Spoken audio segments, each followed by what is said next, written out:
আমার আজ ব্লগের মূল বিষয়বস্তু হচ্ছে ভাটিয়ারী সানসেট পয়েন্ট নিয়ে। ঢাকা চট্টগ্রাম মহাসড়ক থেকে যে কোনো স্থান থেকে আসেন না কেন ভাটিয়ারী নামতে হবে। হাইওয়ে রোডের পূর্ব পাশে সারি সারি দাঁড়ানো আছে সিএনজি, জিপ গাড়ি, মাইক্রোবাস। যে কোনো একটার সাথে কথা বলে ভাড়া দরদাম করে নিতে হবে। এই রাস্তাটাকে হাটহাজারী লিং রোড বলে। রাস্তাটি বাংলাদেশের সুন্দরতম রাস্তাগুলোর মধ্যে অন্যতম রাস্তা। পূর্ব দিকে যেতে যেতে দেখবেন উঁচু নিচু রাস্তা, দুই পাশে পাহাড় আর পাহাড়। আল্লাহ সৃষ্টির অপূর্ব নিদর্শন। একটু সামনে গিয়ে দেখবেন সানসেট পয়েন্টের গেট। গেট থেকে টিকিট নিয়ে ভেতরে প্রবেশ করলে দেখবেন অনেক অনেক সুন্দর। সর্বপ্রথম আমি বলি সানসেট পয়েন্ট নামটা কেন হলো। এখানে আপনি উঁচু পাহাড় থেকে সমুদ্রের পৃষ্ঠ পর্যন্ত দেখবেন এবং সূর্য অস্ত যাওয়া অবলোকন করতে পারবেন। ওই জন্য এটার নাম হচ্ছে সানসেট পয়েন্ট। পাশে অনেক সুন্দর সুন্দর সিঁড়ি বেয়ে একটু উপরে উঠবেন।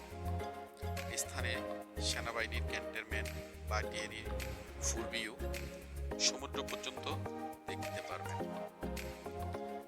রাস্তার পাশ থেকে দেখতে পারবেন সুন্দর সুন্দর লেক। ছুটির দিনে সপরিবারে বন্ধু বান্ধব নিয়ে এখানে আসতে পারেন। মূলত এখানে আসে সবাই ঘোরার জন্য, প্রাকৃতিক সৌন্দর্যের অবলোকন করার জন্য। তবে এসব স্থানে সকালবেলা গেলে লোকজন কম দেখবেন, বিকেলবেলা প্রচুর লোকজন হয়। সানসেট পয়েন্ট থেকে সূর্য অস্ত যাওয়ার দৃশ্য অনেক অনেক সুন্দর। তবে সরকারি ছুটির দিনে এখানে প্রচুর লোকজন আসে। এখানে আপনি আপনার টাইমটা খুব সুন্দরভাবে স্পেন্ড করতে পারবেন। এখানে বসে পিকচার তোলার জন্য উপযুক্ত স্থান। সানসেট পয়েন্ট থেকে বের হলে রাস্তার দুই পাশে মনোমুগ্ধকর দৃশ্য। পুরো রাস্তা সেনাবাহিনী দ্বারা নিয়ন্ত্রিত থাকায় নিরাপত্তা নিয়ে দুশ্চিন্তা করার কোনো কারণ নেই। নির্দ্বিধায় পরিবার পরিজন, বন্ধু বান্ধব, প্রিয়জনকে নিয়ে প্রকৃতির সাথে একান্তে কিছু সময় কাটাতে পারবেন। এই রাস্তার পাশে আছে সানসেট পয়েন্ট, ক্যাফে 24, সেনাবাহিনী নিয়ন্ত্রিত গল্ফ ক্লাব। পাশে আছে সুন্দর সুন্দর লেক। আপনি চাইলে নৌকায় রাইডস করতে পারেন।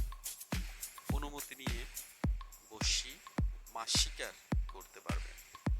রাস্তার দক্ষিণ পাশে মিলিটারি একাডেমি, বিএমএ।